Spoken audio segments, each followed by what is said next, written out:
50 ಮಕ್ಕಳಿಗೆ ನಾವು already batch ಶುರು ಮಾಡಿದ್ದೀವಿ. ಈಗ ವೇಕೆನ್ಸಿ ಕೊಟ್ಟ ಮೇಲೆ ನಾವು ಸುಮ್ಮನೆ ಇರೋಕ್ಕಾಗಲ್ಲ, ಮತ್ತೊಂದು ಬ್ಯಾಚ್ ಶುರು ಮಾಡ್ತಾ ಇದ್ದೀವಿ. PhD ನಡೆಯುತ್ತೆ, physical stand test, IT weight chest ನಡೆಯುತ್ತೆ. ಅದಾದ ನಂತರ PET ನಡೆಯುತ್ತೆ.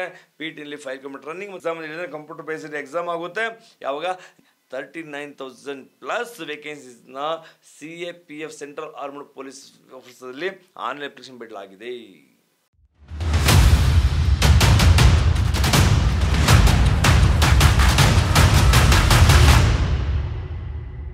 ಸಮೀಟರ್ ರೆಡಿ ಇದೆಯಪ್ಪ?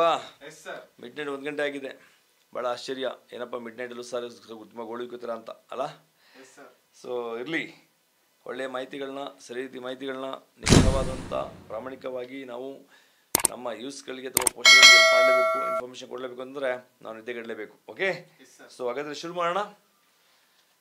ನಮಸ್ತೆ, ಜೈ ಹಿಂದ್. ನಾನು ನಿಮ್ಮೆಲ್ಲರ ಮೆಚ್ಚಿನ ಸೈನಿಕರ ಮೈಸೂರಿನ ಸಂಸ್ಥಾಪಕ ಮತ್ತು ಬ್ಲ್ಯಾಕ್ CM. ಇವತ್ತು ಕೊಡೋಂಥ ವಿಡಿಯೋ ಭಾಳ ಮುಖ್ಯವಾದಂಥದ್ದೇ, ಭಾಳ ಆಶ್ಚರ್ಯವಾದಂಥದ್ದೇ. ಇಂಥ ವಿಡಿಯೋನ ನೀವು ಭಾಳ ಅಚ್ಚರಿ ಪಡ್ತೀರಾ. ಯಾಕಪ್ಪ ಅಂತಂದರೆ SSC GD ಈಗ ತಾನೇ ಕಟ್ ಆಫ್ ನಿಲ್ಲಿಸಿ ಫಿಸಿಕಲ್ ಡೇಟಾ ಅನೌನ್ಸ್ ಇನ್ನೂ ಕೂಡ ಆಗಿಲ್ಲ. ವೆಯ್ಟ್ ಮಾಡ್ತಿದ್ದಾರೆ ಮಕ್ಕಳು.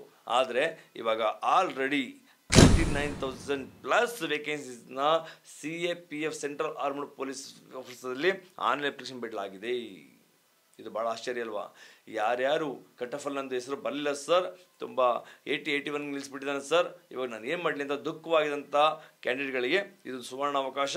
ಮತ್ತೆ ಅದೇ ಎಜುಕೇಷನ್ ಕಂಟಿನ್ಯೂ ಮಾಡಿಕೊಂಡು ಸೆಂಟ್ರಲ್ ಗೌರ್ಮೆಂಟಲ್ಲಿ ಬಹಳಷ್ಟು ವೇಕೆನ್ಸಿ ಬಿಡ್ತಿರ್ತಾರೆ. ನೀವು ಚಿಂತೆ ಮಾಡೋಂಥ ಅವಶ್ಯಕತೆ ಏನಿಲ್ಲ. ಒಂದಲ್ಲ ಎರಡಲ್ಲ 26 ಥರ ಪೋಸ್ಟ್ನ ಅಪ್ಲಿಕೇಶನ್ ಬಿಡ್ತಾನೆ. ಇವಾಗ ಈ ಬಿಟ್ಟಿರೋಂಥ ಅಪ್ಲಿಕೇಶನ್ ಬಗ್ಗೆ ನಾನು ಮಾಹಿತಿ ತಿಳಿಸ್ಲಿಕ್ಕೆ ಇಷ್ಟಪಡ್ತೀನಿ. ಆನ್ಲೈನ್ ಅಪ್ಲಿಕೇಶನ್ ಯಾವಾಗ ಬಿಟ್ಟಿದ್ದಾನೆ, ಯಾವಾಗ ಎಂಡ್ ಆಗ್ತಾ ಇದೆ, ಎಲಿಜಿಬಿಲಿಟಿ ಕ್ರೈಟೇರಿಯಾ ಏನೋ ಬದಲಾಗಿದೆಯಾ, ಮೊದಲಿಂಗಿದೆಯಾ, ಜೊತೆಗೆ ಸೆಲೆಕ್ಷನ್ ಪ್ರೊಸೆಸ್ ಏನಿದೆ, ಮೊದಲೇನಿತ್ತು ಅದೇ ಇದೆಯಾ ಅಥವಾ ಬದಲಾವಣೆ ಆಗಿದೆಯಾ, ಎಲ್ಲ ಮಾಹಿತಿನ ಕೊಡ್ತಾ ಹೋಗ್ತೀನಿ. ಈ ಮಾಹಿತಿನ ತಪ್ಪದೇ ಎಲ್ಲರೂ ಕೂಡ ವೀಕ್ಷಿಸಿ. ನಿಮ್ಗೆ ಇಷ್ಟವಾದಲ್ಲಿ ಇಂಥ ವಿಡಿಯೋಗಳನ್ನ ಶೇರ್ ಮಾಡಿ, ಲೈಕ್ ಮಾಡಿ, ಇಷ್ಟ ಆಗಲಿಲ್ಲ ಡಿಸ್ಲೈಕ್ ಮಾಡಿ, ಇನ್ನೂ ಸಬ್ಸ್ಕ್ರೈಬ್ ಆಗಿ ಬೆಲ್ ಐಕನ್ನ ಪ್ರೆಸ್ ಮಾಡೋದನ್ನ ಮರೆಯಬೇಡಿ. ಹಾಗಾದ್ರೆ ತಿಳ್ಕೊಳ್ಳೋಣ. Central armed police forces 5th September 2024 online application ಬಿಡಲಾಗಿದೆ. ಆಲ್ರೆಡಿ ಬಿಟ್ಟಾಗಿದೆ, ಒಂದಿನ ಆಗೋಯ್ತು. ಮಿಡ್ ನೈಟ್ ನಾವು ಕೊಟ್ಟಿದ್ದೀವಿ ಈಗ. ಓಕೆ, ಸೊ ಎಂಡ್ ಆಗೋದು ಯಾವಾಗ? 14th ಅಕ್ಟೋಬರ್ 2024 ಎಂಡ್ ಆಗ್ತಾ ಇದೆ. 1 ತಿಂಗಳ ಕಾಲ ನಿಮ್ಮ ಹತ್ರ ಸಮಯ ಇದೆ. ಈ 1 ತಿಂಗಳಲ್ಲಿ ನೀವು ಅಪ್ಲಿಕೇಶನ್ ಹಾಕೊಂಡ್ಬಿಡಿ. ಸೊ ಎಕ್ಸಾಮ್ ಯಾವಾಗ ಆಗ್ಬೋದು? Tentatively exam computer based exam ಆಗುತ್ತೆ. ಯಾವಾಗ? ಜಾನ್ವರಿ ಅಥವಾ ಫೆಬ್ರವರಿ ಎಕ್ಸಾಮ್ ಆಗುತ್ತೆ ಅಂತ ಹೇಳಿದ್ದಾನೆ. ನಿಮ್ಮ ಹತ್ರ ಇನ್ನೂ ಕೂಡ 4 ರಿಂದ 5 ತಿಂಗಳ ಟೈಮ್ ಇದೆ, ನೀವು ತಯಾರಿ ಮಾಡ್ಕೊಬಹುದು. ಹಾಗಾದ್ರೆ ಇದ್ರಲ್ಲಿ ಕೊಟ್ಟಂತ ಮಾಹಿತಿ ಪ್ರಕಾರ ಸರ್ ಪೋಸ್ಟ್ ಮೊದಲು BSF CRPF ಅಂತೇಳಿ ಒಂದು 5-6 ಪೋಸ್ಟ್ ಬಿಡ್ತಿದ್ದ. ಈ ಸರಿ ಎಷ್ಟು ಪೋಸ್ಟ್ ಬಿಟ್ಟಿದ್ದಾನೆ?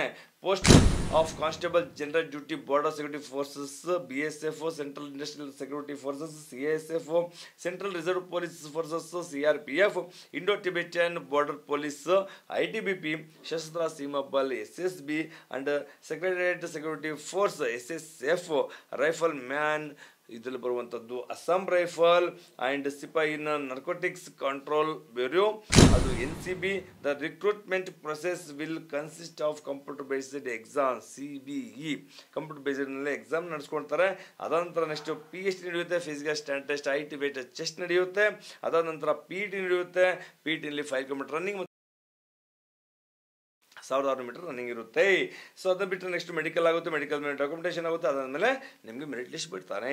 ಸೊ ಹಾಗಾದರೆ ಕಂಪ್ಯೂಟರ್ ಬೇಸ್ಡ್ ಎಕ್ಸಾಮ್ ನಡೆಸ್ಕೊಳ್ಬೇಕಿದ್ರೆ ಎಷ್ಟು ಲ್ಯಾಂಗ್ವೇಜಲ್ಲಿ ನಡೆಸ್ಕೊಡ್ತಾನೆ ಅಂತಂದರೆ 13 ಲ್ಯಾಂಗ್ವೇಜ್ ನಿಮಗೆ ಎಕ್ಸಾಮ್ನ ಕಂಡಕ್ಟ್ ಮಾಡ್ತಾನೆ. 13 ಲ್ಯಾಂಗ್ವೇಜ್ ನೀವು ಎಕ್ಸಾಮ್ನ ಬರಿಬೋದು. ಅಸ್ಸಾಮಿ, ಬೆಂಗಾಳಿ, ಗುಜರಾತಿ, ಕನ್ನಡ, ಕೊಂಕಣಿ, ಮಲಯಾಳಂ, ಮಣಿಪುರಿ, ಮರಾಠಿ, ಒಡಿಯಾ, ಪಂಜಾಬಿ, ತಮಿಳ್, ತೆಲುಗು ಆ್ಯಂಡ್ ಉರ್ದು. ಇಷ್ಟು ಲ್ಯಾಂಗ್ವೇಜಲ್ಲಿ ನೀವು ಎಕ್ಸಾಮ್ನಲ್ಲಿ ಬರಿಬೋದು. ಹಾಗಾದರೆ ವೇಕೆನ್ಸೀಸ್ ಸರ್ ಯಾವ ಥರ ಬಿಟ್ಟಿದ್ದಾನೆ ಅದ್ರ ಬಗ್ಗೆ ತಿಳ್ಕೊಳ್ಳೋಣ. ವೇಕೆನ್ಸೀಸ್ ಬಿಟ್ಟಿರುವಂಥದ್ದು BSFಗೆ 15,654 ವೇಕೆನ್ಸಿ. ಸೊ ಹೆಚ್ಚಿನ ವೇಕೆನ್ಸಿ ಅದರಲ್ಲೇ ಬಿಡಲಾಗಿದೆ.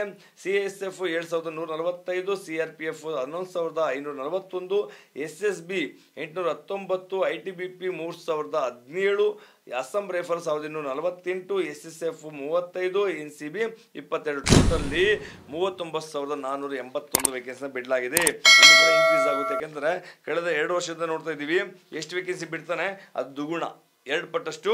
ಸೊ ವೇಕೆನ್ಸಿನ ಇನ್ಕ್ರೀಸ್ ಮಾಡ್ತಾ ಇದ್ದಾನೆ. ಹಾಗಾದರೆ ಏಜ್ ಎಲಿಜಿಬಿಲಿಟಿ ಕ್ರೈಟೇರಿಯಾ ಅಂತಂದರೆ ಜನರಲ್ ಕ್ಯಾಟಗರಿಗೆ 18 to 23 ಏಜ್ ಇರುತ್ತೆ. ನಮ್ಮಲ್ಲಿದ್ದಂಥ ಒಬ್ಬ ಕ್ಯಾಂಡಿಡೇಟ್ ಪವನ್ ಅಂತೇಳಿ ಅವನ ಜನರಲ್ ಕ್ಯಾಟಗರಿ ಆದ ಕಾರಣ 23 ದಾಟ್ಬಿಡ್ತು, ಅವನಿಗೆ ನೆಕ್ಸ್ಟ್ ಅಪ್ಲಿಕೇಶನ್ಗೆ ಅವಕಾಶ ಸಿಗಲಿಲ್ಲ. ಆದರೆ ಯಾರಿಗೆ ಸೆಂಟ್ರಲ್ ಗೌರ್ಮೆಂಟಿಂದ OBC ಸರ್ಟಿಫಿಕೇಟ್ ಇರುತ್ತೆ ಅವ್ರಿಗೆ 3 year ರಿಲ್ಯಾಕ್ಸೇಷನ್ ಇರುತ್ತೆ, ಅಲ್ಲದೆ 26 ವರ್ಷದ ತನಕ ಕೂಡ ನೀವು ಎಕ್ಸಾಮ್ ಬರಿಬೋದು. ಅದು ಬಿಟ್ಟರೆ SC/ST ಅವರಿಗೆ 5 years ಅವ್ರಿಗೆ ರಿಲ್ಯಾಕ್ಸೇಷನ್ ಇದೆ. ಎಕ್ಸ್-ಸರ್ವಿಸ್ಮೆನ್ಗಳಿಗೆ 3 ವರ್ಷ, ಯಾವಾಗ ನಿಮಗೆ ರಿಟೈರ್ಡ್ ಆಗಿ ಬರ್ತೀರಾ ಆನಂತರ 3 ವರ್ಷದ ತನಕ ನೀವು ಎಕ್ಸಾಮ್ನ ಬರೆದು ನೀವು ಕೂಡ CA PF ಅಲ್ಲಿ ಜಾಯ್ನ್ ಆಗ್ಬೋದು. ಎಜುಕೇಷನ್ ಕ್ವಾಲಿಫಿಕೇಶನ್ ಏನಪ್ಪ ಇದೆ ಅಂತಂದರೆ ಕ್ಲಿಯರ್ ಹೇಳಿದ್ದಾನೆ. The candidate must have passed the matriculation or 10th class examination from recognized board university as on or before the cut off date, that is 1st January 2025. 10th pass ಆಗಿದ್ರೆ ಸಾಕು. ಇದು university ಅಥವಾ ಬೋರ್ಡಿಂದ consider ಆಗಿರ್ಬೇಕು ಅಷ್ಟೇ, ಅದು ಬಿಟ್ಟರೆ ಬೇರೆ ಅವಕಾಶಗಳಿರೋದಿಲ್ಲ. So NCC ಸರ್ಟಿಫಿಕೇಟ್ಗಳಿಗೆ NCC ಹೋಲ್ಡರ್ಸ್ಗಳಿಗೆ ಬಹಳ ಒಂದು ಸಂತೋಷ ಅಂತಂದರೆ ಪ್ರತಿ ವರ್ಷನೂ ಕೂಡ ಅವರಿಗೆ ಒಂದು ಒಳ್ಳೆಯ ಅವಕಾಶ ಕೊಡ್ತಾನೆ ಇರ್ತಾರೆ.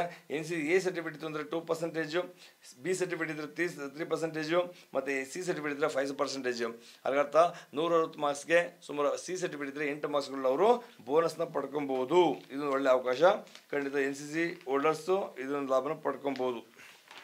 ನೆಕ್ಸ್ಟು ಅಪ್ಲಿಕೇಶನ್ ಫೀಸ್ ಏನಿರುತ್ತೆ. ಆನ್ಲೈನ್ ಅಪ್ಲಿಕೇಶನ್ ನೀವು ಹಾಕ್ಲಿಕ್ಕೆ ಹೋಯ್ತು ಅಂದರೆ ಸೊ ನಾರ್ಮಲ್ ಆಗಿ ಎಲ್ಲರೂ ಕೂಡ 100 ರೂಪಾಯಿ ನೀವು ಪೇ ಮಾಡೋಕೆ ಹೋಗುತ್ತೆ ಅಪ್ಲಿಕೇಶನ್ ಫೀಸು. ವುಮೆನ್ಸು ಜೊತೆಗೆ SC/ST ಎಕ್ಸ್-ಸರ್ವಿಸ್ಮೆನ್ ಇವುಗಳಿಗೆ ಯಾವುದೇ ರೀತಿ ಆನ್ಲೈನ್ ಫೀಸ್ ಇರೋದಿಲ್ಲ. ಫೀಸ್ ಪೇ ಮಾಡ್ಬೇಕಂದ್ರೆ BM ಆ್ಯಪ್ ಅಥವಾ ನೆಟ್ ಬ್ಯಾಂಕಿಂಗ್ ಥ್ರೂ ಪೇ ಮಾಡಬೇಕಾಗುತ್ತೆ. ಸರ್ ಹಾಗಾದರೆ ಎಕ್ಸಾಮ್ ಪ್ಯಾಟರ್ನ್ ಏನಿರುತ್ತೆ ಅಂತಂದರೆ exam computer based examination will consist of one subjective type paper containing 80 questions carrying 2 marks each with the following composition ಕೊಡಲಾಗಿದೆ. ಏನಪ್ಪ ಅಂತಂದರೆ 80 questions ಕೊಟ್ಟಿರ್ತಾನೆ. ಈಚ್ ಕ್ವಶನ್ಸ್ಗೆ 2 marks ಅಲ್ಲಿ 160 ಮಾರ್ಕ್ಸ್ ಇರುತ್ತೆ. 160 ಮಾರ್ಕ್ಸ್ ನೀವು ಎಕ್ಸಾಮ್ನ ಫೇಸ್ ಮಾಡಬೇಕು. ಇದರಲ್ಲಿ part A B C D ಅಂತ ಕೊಡಲಾಗಿದೆ. ಪಾರ್ಟ್ ಇಂದ ಕೊಟ್ಟಂತ general intelligence and reasoning 20 questions ಇರುತ್ತೆ 40 ಮಾರ್ಕ್ಸ್ಗೆ. B general knowledge and general awareness ಇರುತ್ತೆ 20 questions and 40 ಮಾರ್ಕ್ಸ್ಗೆ. C ನಲ್ಲಿ ಎಲಿಮೆಂಟರಿ ಮ್ಯಾಥಮೆಟಿಕ್ಸ್ ಇರುತ್ತೆ 20 questions 40 ಮಾರ್ಕ್ಸ್. ಪಾರ್ಟ್ ಡಿ ನಲ್ಲಿ ಇಂಗ್ಲೀಷ್ ಅಥವಾ Hindi 20 questions 40 marks. Total 80 questions ಇರುತ್ತೆ. 80 questions ಇಂಟು 2 marks 160 ಮಾರ್ಕ್ಸ್ ಆಗುತ್ತೆ. ಟೈಮ್ ಎಷ್ಟು ಇರುತ್ತೆ ಅಂದರೆ 60 ನಿಮಿಷ ಟೈಮ್ ಇರುತ್ತೆ. ಇದು ಭಾಳ ಇಂಪಾರ್ಟೆಂಟು. 45 ಸೆಕೆಂಡಲ್ಲಿ ಒಂದು ಕ್ವಶನ್ ನೀವು ಆನ್ಸರ್ ಮಾಡ್ತಾ ಹೋಗಬೇಕು, ಇಲ್ಲಾಂದರೆ ಸ್ಕೋರ್ ಕಡಿಮೆ ಆಗ್ಬಿಡುತ್ತೆ. ಈ ಸಲ ನೋಡಿ 50%ಗಿಂತ ಜಾಸ್ತಿ ಇರೋಂಥವ್ರು ಮಾತ್ರ ಈ ಸರಿ ಸೆಲೆಕ್ಟ್ ಆಗಿದ್ದಾರೆ. ಕಟ್ ಆಫಲ್ಲಿ ಹೆಸರು ಬಂದಿದೆ. ಹಾಗರ್ಥ ಸೊ ನೀವು ಅರ್ಥ ಮಾಡ್ಕೊಳ್ಳಿ. ಈ ಸಲ ನೆಕ್ಸ್ಟ್ 100 ಕೂಡ ಕ್ರಾಸ್ ಆಗ್ಬೋದು. ಪ್ರತಿ ವರ್ಷವೂ ಕೂಡ ಅಪ್ಲಿಕೇಶನ್ ಸಂಖ್ಯೆ ಜಾಸ್ತಿ ಆಗ್ತಾ ಇದೆ.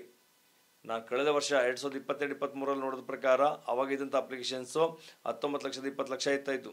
ನೆಕ್ಸ್ಟ್ ಈ ವರ್ಷ ನೋಡಿದ್ರೆ 35 ಲಕ್ಷ ಹೋಗ್ಬಿಟ್ಟಿದೆ. ಈ ಥರ ಅಪ್ಲಿಕೇಶನ್ ಸಂಖ್ಯೆ ಇನ್ಕ್ರೀಸ್ ಆಗ್ತಾನೆ ಇದೆ. ಅದಕ್ಕೋಸ್ಕರ ನೀವುಗಳು ಸೊ ಹೆಚ್ಚಿನ ಪ್ರಯತ್ನ ಪರಿಶ್ರಮ ಇತ್ತು ಅಂದರೆ ಮ್ಯಾಕ್ಸಿಮಮ್ ಸ್ಕೋರ್ ಮಾಡಿದ್ರೆ ನೀವು ಖಂಡಿತ ಸೆಲೆಕ್ಷನ್ ಆಗಿ ಆಗ್ತದೆ ನಾನು ಹೇಳಲಿಕ್ಕೆ ಇಷ್ಟಪಡ್ತೀನಿ. ಅದು ಬಿಟ್ಟರೆ ನಿಮಗೆ ಇದರಲ್ಲಿ ನೆಗೆಟಿವ್ಸ್ ಇದೆ. ನೆಗೆಟಿವ್ಸ್ ಏನಪ್ಪ ಅಂದರೆ 0.25% ಅಲ್ಗರ್ಥ. ಸೊ 2 ಮಾರ್ಕ್ಸಲ್ಲಿ 0.5 ಮಾರ್ಕ್ಸ್ ಕಟ್ ಆಗುತ್ತೆ. ಅಕಸ್ಮಾತ್ ನೆಗೆಟಿವ್ ಆನ್ಸರ್ ಸರಿ ಇಲ್ಲ ಅಂತಂದರೆ ಮಾರ್ಕ್ಸ್ ಕಟ್ ಆಗ್ಬಿಡುತ್ತೆ. ಅದನ್ನು ಯೋಚನೆ ಮಾಡಿ. The questions in the computer based examination will be matriculation level ಎಲ್ಲವೂ ಕೂಡ 10th ಒಳಗಡೆ ಇರುವಂಥ ಸಿಲೆಬಸ್ನಲ್ಲೇ ನಿಮಗೆ ಎಕ್ಸಾಮ್ ಪ್ಯಾಟರ್ನ್ ಇರುತ್ತೆ. ನೀವು ಭಯಪಡುವಂಥದ್ದಿಲ್ಲ ಡಿಗ್ರಿ ಲೆವೆಲ್ ಬರುತ್ತೋ ಅಥವಾ IAS ಲೆವೆಲ್ IPS ಲೆವೆಲ್ ಬರುತ್ತೋ ಅಂತ ಭಯಪಡೋಂಗಿಲ್ಲ. 10th 9th 8th ಯಾವುದು ನೀವು ಓದ್ಕೊಂಬಂದಿದ್ದೀರಾ ಆ ಸಿಲೆಬಸ್ಸಲ್ಲಿ ಬರುವಂಥದ್ದು ಎಲ್ಲವೂ ಕೂಡ ಇರ್ತದೆ. ಸೊ ನೆಕ್ಸ್ಟ್ ಅದರಲ್ಲಿ ಕೊಡುವಂಥದ್ದು part A part B part ಸಿಗೆ ಸೊ ಅದ್ರ ಬಗ್ಗೆ ಸಿಲೆಬಸ್ ಕೊಡಲಾಗಿದೆ. ಅದರೆಲ್ಲ ಪೂರ್ತಿ ಓದ್ತಾ ಹೋದ್ರೆ ತುಂಬ ಸಮಯ ಜಾಸ್ತಿ ತಗೊಳುತ್ತೆ. ನಿಮ್ಗೆ ಆಲ್ರೆಡಿ ಹೇಳಿದ್ದೀನಿ 5 ಕಿಲೋಮೀಟರ್ ರನ್ನಿಂಗ್ ಇರುತ್ತೆ, ಜೊತೆಗೆ 5 ಕಿಲೋಮೀಟರ್ ರನ್ನಿಂಗ್ ಇರುತ್ತೆ. ಸೊ ಅದು 24 ನಿಮಿಷ ಟೈಮ್ ಇರುತ್ತೆ. PET-ನಲ್ಲಿ ಫಿಮೇಲ್ಗೆ 1600 ಮೀಟರ್ ರನ್ನಿಂಗ್ ಇರುತ್ತೆ, 8 ನಿಮಿಷ ಟೈಮ್ ಇರುತ್ತೆ. So okay. ಅದು ಬಿಟ್ಟರೆ ಹೈಟಲ್ಲಿ ಹೈಟ್ PST-ನಲ್ಲಿ ಹೈಟ್ 170 ಸೆಂಟಿಮೀಟರ್ ಹೈಟ್ ಇರಲೇಬೇಕು. ನಾರ್ಮಲಾಗಿ 157 ಸೆಂಟಿಮೀಟ್ರ್ ಫಿಮೇಲ್ಗೆ ಇರಲೇಬೇಕಾಗ್ತದೆ. ಸೊ ಆಲ್ ಕ್ಯಾಂಡಿಡೇಟ್ಸ್ ಯಾರು ST ಇರ್ತಾರೆ, ST ಶೆಡ್ಯೂಲ್ಡ್ ಟ್ರೈಬ್ಸ್ ಇರ್ತಾರೆ, ಅವ್ರು 162.5 ಸೆಂಟಿಮೀಟ್ರ್ ಹೈಟ್ ಇರಬೇಕು. ಫಿಮೇಲ್ಸ್ಗೆ 150 ಸೆಂಟಿಮೀಟರ್ ಇರಬೇಕಾಗ್ತದೆ. ಸೊ ಇನ್ನು ಚೆಸ್ಟ್ ಏನಿದೆ, ಚೆಸ್ಟಲ್ಲಿ ಅವರಿಗೆ ಟೋಟಲ್ಲು ಎಕ್ಸ್ಪೆಂಡೆಡ್ 80 ಸೆಂಟಿಮೀಟರ್ ಇರಬೇಕು. ಎಕ್ಸ್ಪೆಂಡ್ ಮಾಡಿದ್ಮೇಲೆ 5 ಸೆಂಟಿಮೀಟ್ರು ಎಕ್ಸ್ಪೆಂಡ್ ಮಾಡಬೇಕಾಗುತ್ತೆ. ಸೊ ಇದು ನಾರ್ಮಲ್ ನಿಮಗೆಲ್ಲ ಗೊತ್ತಿರೋಂಥದ್ದೇ. ಇನ್ನೂ ಏನಾದರೂ ಡೌಟ್ ಇದ್ದರೆ ನನ್ನ ಸೈನಿಕರ ಮೈಸೂರಿಗೆ ನೀವು ಕರೆ ಮಾಡ್ಬೋದು 9638116177ಗೆ. ನಮ್ಮ ಸೈನಿಕರ ಮೈಸೂರಲ್ಲಿ ಈಗಾಗಲೇ ಕೋಚಿಂಗ್ ಶುರುವಾಗಿದೆ. 50 ಮಕ್ಕಳಿಗೆ ನಾವು ಆಲ್ರೆಡಿ ಬ್ಯಾಚ್ ಶುರು ಮಾಡಿದ್ದೀವಿ. ಈಗ ವೇಕೆನ್ಸಿ ಕೊಟ್ಟ ಮೇಲೆ ನಾವು ಸುಮ್ಮನೆ ಇರೋಕ್ಕಾಗಲ್ಲ, ಮತ್ತೊಂದು ಬ್ಯಾಚ್ ಶುರು ಮಾಡ್ತಾ ಇದ್ದೀವಿ. ಇನ್ನೊಂದು ಬ್ಯಾಚಲ್ಲಿ ಮಕ್ಕಳುಗಳನ್ನ ನಾವು ಸುಮಾರು 30 to 40 ಮಕ್ಕಳು ತಗೊಳ್ಳಿ ನಾವು ತಯಾರಾಗಿದ್ದೀವಿ. ಯಾರಾದರೂ ಆಸಕ್ತ ಮಕ್ಕಳುಗಳಿದ್ರೆ ಲಾಸ್ಟಲ್ಲಿ ಕಟ್ ಆಫಲ್ಲಿ ನಿಮ್ಮ ಹೆಸರು ಕೂರಿಲ್ಲ ಅಂತಂದರೆ ಖಂಡಿತ ನಮ್ಮ ಸೈನಿಕರು ಮೈಸೂರು ಬಂದರೆ ನೀವು ಇಲ್ಲಿ ಸುಮಾರು 26 ಥರ ಪೋಸ್ಟ್ನ ತಯಾರು ಮಾಡುವಂಥ ಕೆಪಾಸಿಟಿ ನಮ್ಮ ಸೈನಿಕರ ಮೈಸೂರಿನಲ್ಲಿ ಇದೆ. ಅದೇನಪ್ಪ ಅಂದರೆ ಸೆಂಟ್ರಲ್ ಗೌರ್ಮೆಂಟ್ ಬರುವಂಥ ಎಲ್ಲ ಜಾಬ್ಸ್ಗಳು ನಾವು ತಯಾರು ಮಾಡ್ತೀವಿ. ಅದು CAPF ಹೇಳಿದ್ನಲ್ಲ, ASF CRPF CSF ಇದು ಬಿಟ್ಟು ಕೂಡ ನಿಮ್ಗೆ ಏಜ್ ಇತ್ತು ಅಂದರೆ ಮಿಲಿಟರಿ ತಯಾರು ಮಾಡ್ತೀವಿ. ಅದು ಆರ್ಮಿ ಆಗಿರ್ಬೋದು, ನೇವಿ, ಏರ್ ಫೋರ್ಸ್ ಅಥವಾ ಪೊಲೀಸ್ ಫೋರ್ಸಸ್ ಕೂಡ ನಾವು ತಯಾರು ಮಾಡ್ತೀವಿ. ಆಸಕ್ತ ಮಕ್ಕಳುಗಳು ನಮ್ಮ ಸೈನಿಕರ ಮೈಸೂರಿಗೆ ಬಂದು ಇದೊಂದು ಲಾಭನ ಪಡ್ಕೊಂಡು ನೀವು ಆದಷ್ಟು ಬೇಗ ನಿಮ್ಮ ಉಜ್ವಲ ಭವಿಷ್ಯ ರೂಪಿಸ್ಕೋಬೋದು ಅಂತ ಹೇಳಲಿಕ್ಕೆ ಇಷ್ಟಪಡ್ತೇನೆ. Thank you. ನಮಸ್ತೆ. ಜೈ ಹಿಂದ್.